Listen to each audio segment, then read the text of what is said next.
Good morning everyone. Now today we are going to discuss the dual nature of matter. Like electromagnetic radiations, we have discussed earlier that electromagnetic radiations have wave-like nature as well as particle-like nature.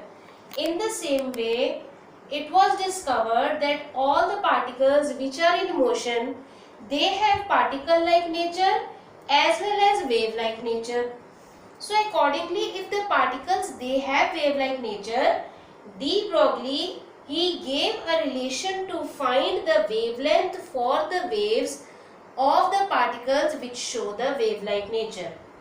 That relation was lambda is equal to h upon mv. To derive this formula, according to Planck, he said that E is equal to h nu. This relation was given by Max Planck. And according to Einstein, the relation is E is equals to mc square.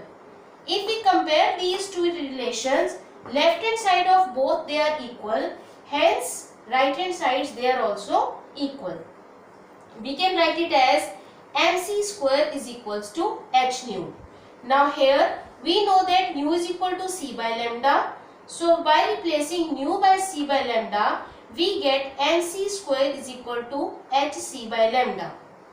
Now transferring lambda here and mc square here, the expression is lambda is equal to hc upon mc square, cancelling out 1c in the numerator as well as denominator.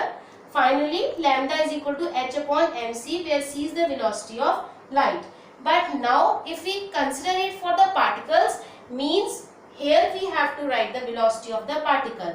This is Planck's constant, mass of the particle and velocity of the particle. If we have to write the velocity of particle, then this c is replaced by v, and hence finally the relation will become lambda is equal to h upon mv. And we also know that this mv is the momentum, hence we can also write it as lambda is equal to h upon p, where p is the momentum which is equal to the product of mass and velocity. Now here it is said that this is applicable on all the particles, that we can find the wavelength of all the particles, they have wave-like nature as well as particle-like nature. But it is applicable only on microscopic particles. The reason being, if we see the relation here, lambda is equal to h upon mv, means if mass is more, then wavelength is less. If mass is less, then wavelength is more.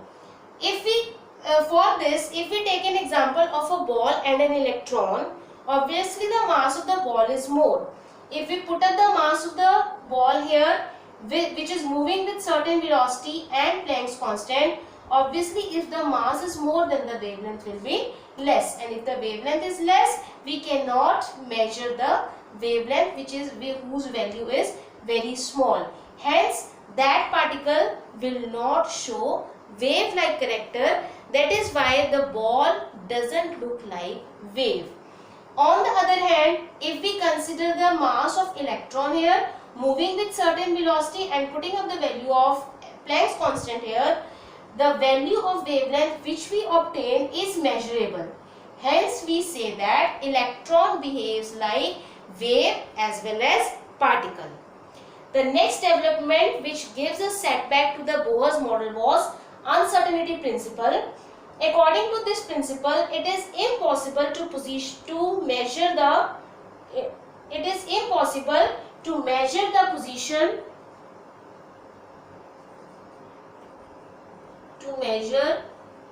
the position and momentum of a microscopic particle simultaneously with absolute accuracy.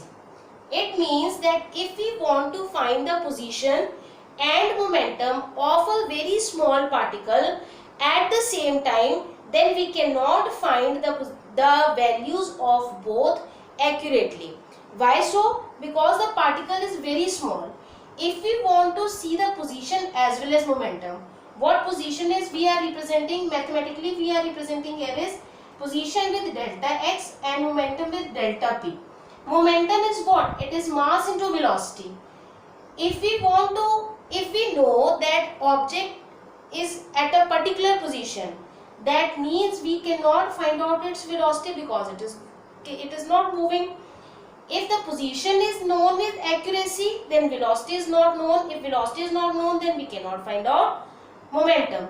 And if we know the mass and velocity with accuracy, that a microscopic object is moving with particular velocity which we are aware of as well as its mass, that means we cannot measure its position with accuracy.